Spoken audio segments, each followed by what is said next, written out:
If you could hop into a time machine and drop by 15th century Europe, you'd walk into a scene straight out of a Monty Python sketch. Silk-clad gentlemen in powdered wigs arguing, not about war, not about God, but about the flavor of their stew. Europe back then wasn't just poor, it was bland. Meat spoiled fast, fish reeked of harbor, and bathing was considered a health hazard. But then came pepper, tiny black beads from a far-off place called India, and suddenly dinner had hope. Pepper rescued meals, saved chefs' reputations, and occasionally saved the collective sanity of plague-ridden Europe. By the late 1400s, the price of pepper had gone insane. A handful could buy you a cow or cost you your life. People stopped calling it a spice. It was black gold of the Renaissance. Europe became obsessed, willing to do anything for that Eastern flavor fix. There was just one little problem. Spices didn't grow in Europe. They came from somewhere else. India, Sri Lanka, Indonesia, those hot, wet equatorial lands where cinnamon, pepper, and clove were just part of breakfast. For Asians, spices were identity. For Europeans, they became an obsession. So to taste the East, Europe did something unprecedented. They threw themselves into the ocean, storms, deserts, diseases, thousands of deaths, not chasing treasure, but chasing flavor. That race, between the flavor-hungry West and the ancient lands guarding their aromatic secrets, would soon turn the entire planet into a bloody chessboard. Because when power smells good, the whole world catches a whiff. Because when power smells good, everyone wants a sniff. And sure enough, within a few short years, Europe started smelling money. That tiny black seasoning turned into a status symbol. A rich Venetian merchant didn't brag about land or gold. He bragged about his pepper jar. Pepper sat on medieval dining tables the way a Rolex sits on a banker's wrist. If you owned pepper, you owned respect. If you controlled the trade routes, you basically controlled the economy. Europe had developed a brand new addiction, flavor. From kings to merchants, everyone wanted to smell richer than the next guy. In Florence, noblewomen dabbed pepper oil as perfume. Royal chefs dumped so much of it into recipes they forgot what dish they were making. People joked, if it doesn't make you sneeze, it's not classy enough. Demand exploded, prices spiked like the Renaissance stock market. In Venice, a sack of pepper could buy land. In Germany, it paid off debt. In France, someone literally got murdered for hiding a pepper pouch in his coat. Arab and Venetian traders were the logistics kings of the age. Every grain of pepper from India to Europe paid a smell tax along the way. Europe was hooked, but couldn't grow what it craved. A perfect paradox. An entire continent addicted to something only Asia could produce, while insisting it was the center of the world. So every nation started dreaming the same dream. If we can find a direct route to Asia, we can cut out the middlemen and own flavor itself. From Lisbon taverns to Madrid palaces, the question buzzed like gossip. If the world has treasure, it's got to be wherever it smells best. And that's when Portugal, tiny, scrappy, fueled by ambition bigger than its coastline, decided to sail first. They didn't know what waited beyond the horizon. They only knew one thing for sure. If tasting the East costs our lives, then so be it. Portugal, a small country perched on the edge of Western Europe, looked across the map at Venice swimming in pepper money, then looked back at itself and saw nothing but sardines and cheap wine. And they thought, if the Venetians can get rich just sitting there, why don't we sail somewhere? By the 1400, Lisbon had turned into the headquarters of every dreamer who believed destiny had a smell. Sailors, mathematicians, and a few professional lunatics gathered around Prince Henry the Navigator, a guy who, ironically, never actually navigated anywhere. But Henry was convinced Portugal's future wasn't on land. It was on the waves. He funded expeditions along the African coast, built maps, opened the world's first navigation school, and accidentally created humanity's first laboratory for globalization. Nobody knew if there really was a sea route to India, but Henry had faith in one thing. Sail far enough and eventually you'll smell something delicious. After decades of trial and error, in 1498, a man named Vasco da Gama finally did the impossible, rounded the Cape of Good Hope, reached India, and opened the first direct sea link between Europe and Asia. The trip took 2 years, half the crew died, but what came back made Lisbon smell like heaven and profit like Wall Street. Pepper, cinnamon, ginger, cloves poured into Europe like a storm of aroma. Overnight, Portugal wasn't just a tiny Atlantic nation. It became the trendsetter of the 16th century. If social media had existed back then, the hashtags would have been #PepperGoals #sale for flavor #influencer before Instagram. Portuguese merchants built spice warehouses, forts, and trading posts all across India, Indonesia, and Africa. Wherever there was the scent of pepper, there was a red and gold flag flapping nearby. But success always smells bad to someone else. Other European powers, especially the Dutch and the English, started sniffing from afar. They didn't want to follow Portugal anymore. They wanted to steal the spotlight. A new race had begun, faster, greedier, and bloodier. Because when all of Europe's hooked on the same smell, nobody wants to share the recipe. If Portugal discovered the route, the Dutch perfected the business plan.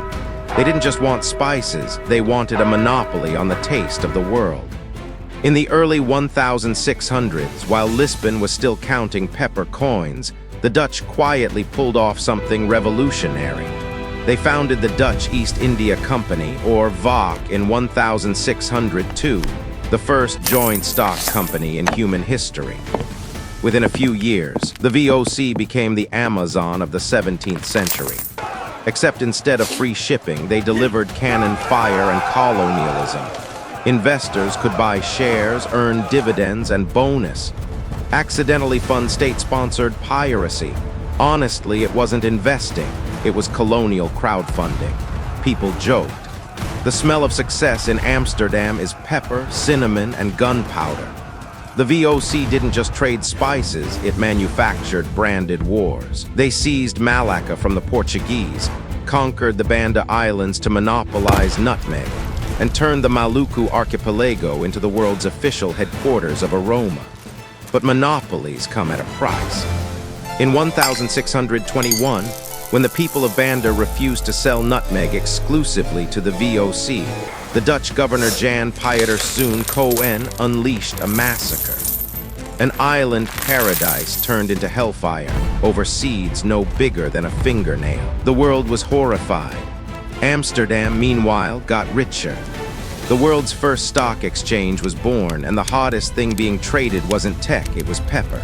From Java to Ceylon, orange, white, blue flags fluttered proudly. Europe inhaled Dutch flavor every day, unaware that behind it were blood, smoke, and cold steel capitalism. If Portugal was the world's first food blogger, the Dutch were its first multinational corporation with a simple tagline: "If it smells good, we own it." But every empire that smells too successful eventually attracts envy.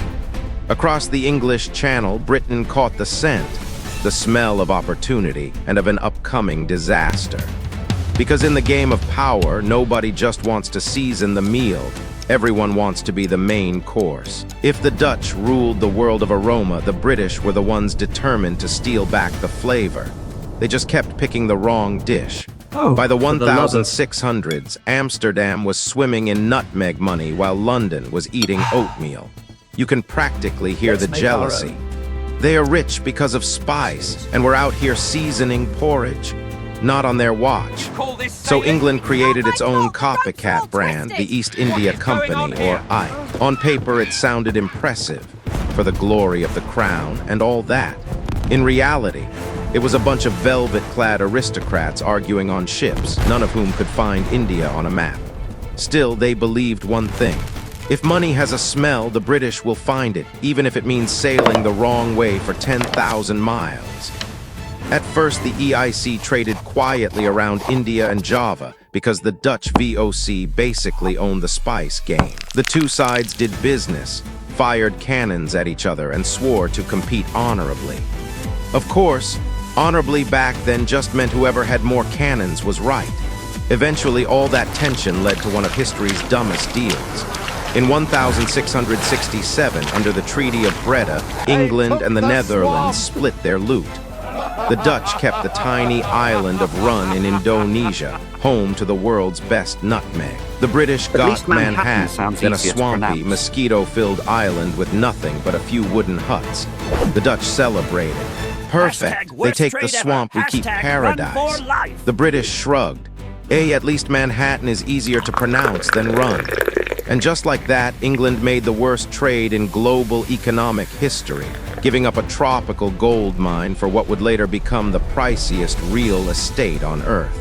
Centuries later, as Manhattan rose into a skyline of steel and stock markets, you can almost hear some British ghost mutter, "We traded nutmeg for Wall Street, maybe it was worth it."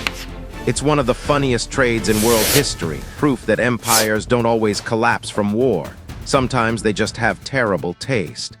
But Britain learned something from that spicy humiliation. Flavor fades, empire doesn't.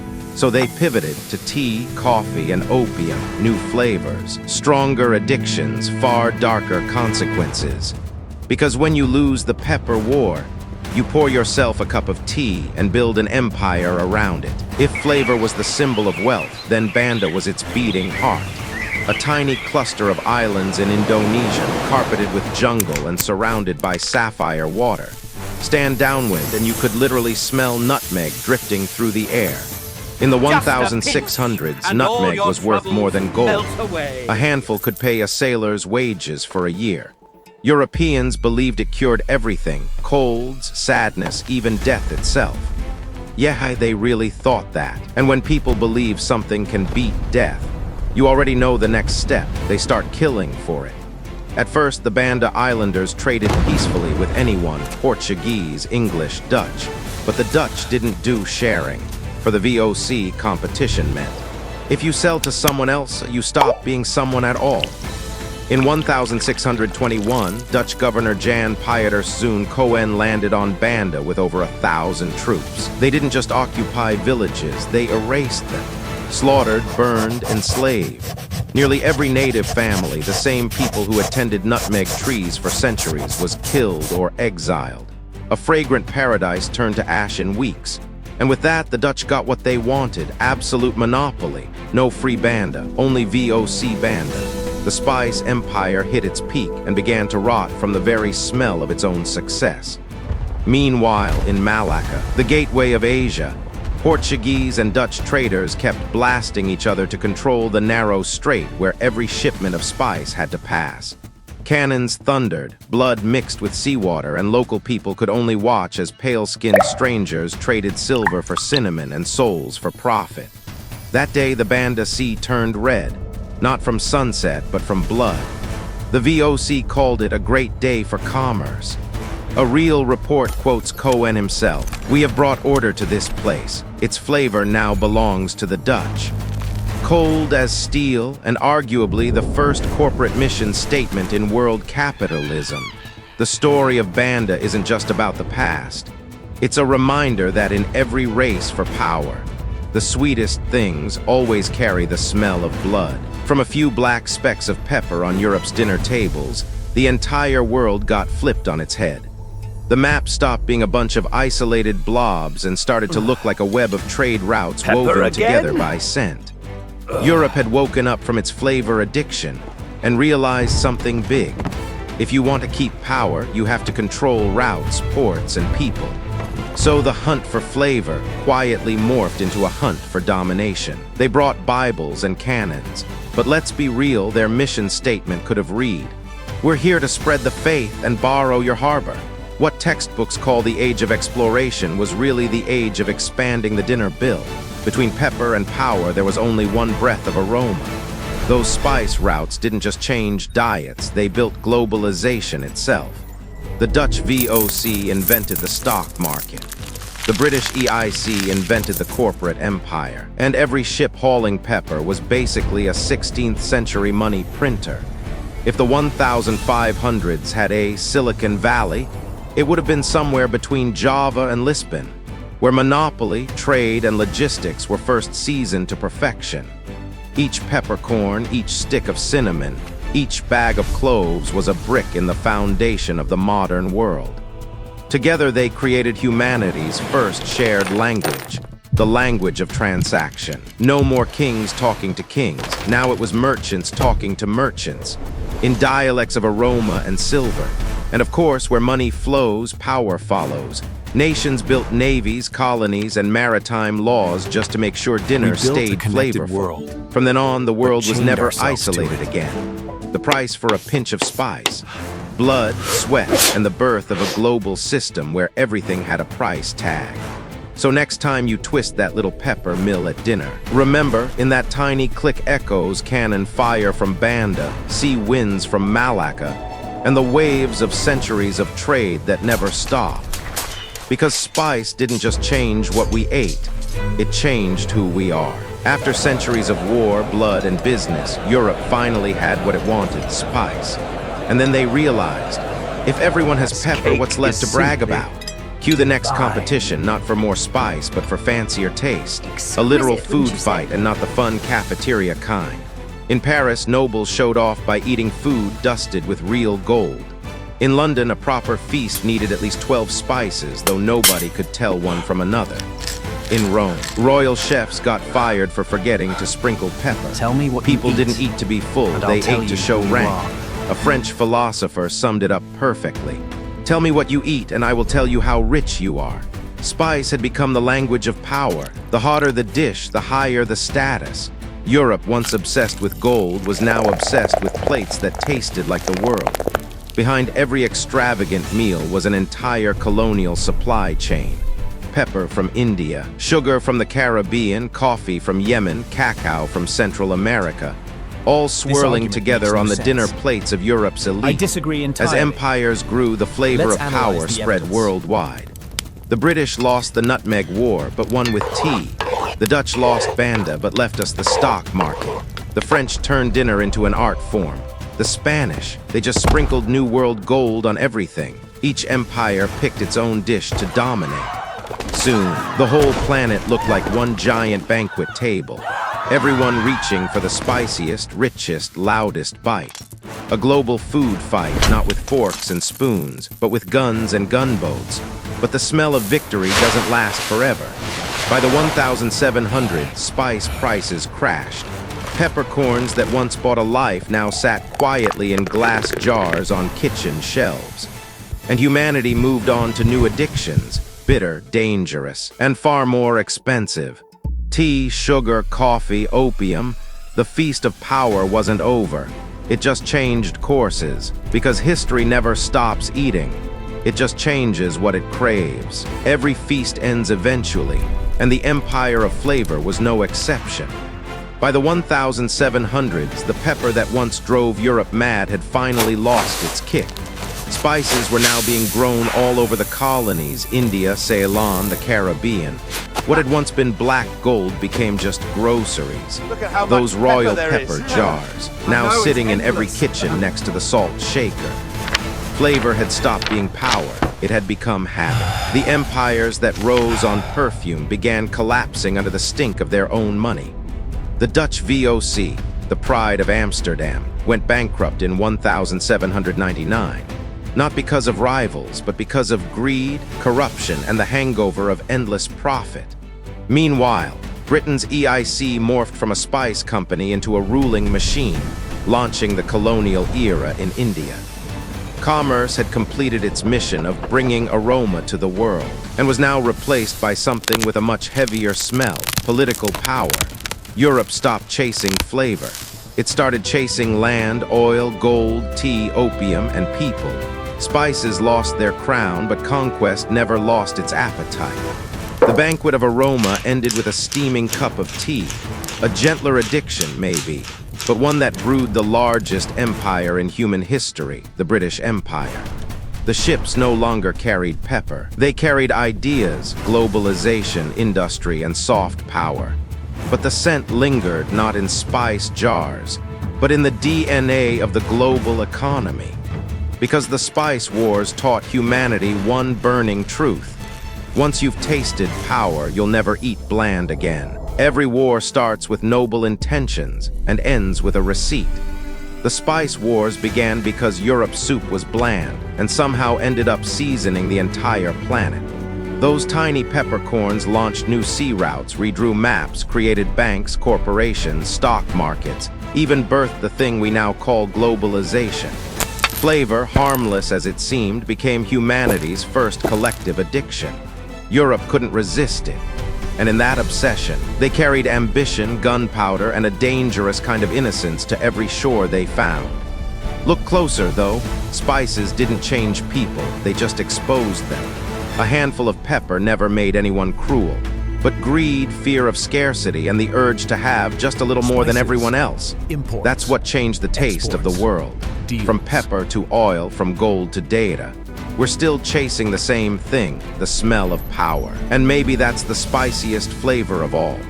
Today, when you sit in your kitchen and twist pepper over your dinner, you're reenacting an ancient ritual, the same one that kicked off the modern world. Only now there are no cannons or sails, just the faint echo of a history that once traded lives for flavor. So go ahead, take a whiff. That sharp, smoky scent used to be the smell of ambition, of blood, of dreams that went too far. Because history, in the end, is just one long dinner party. And humanity, we've never stopped reaching for the tastiest bite of power.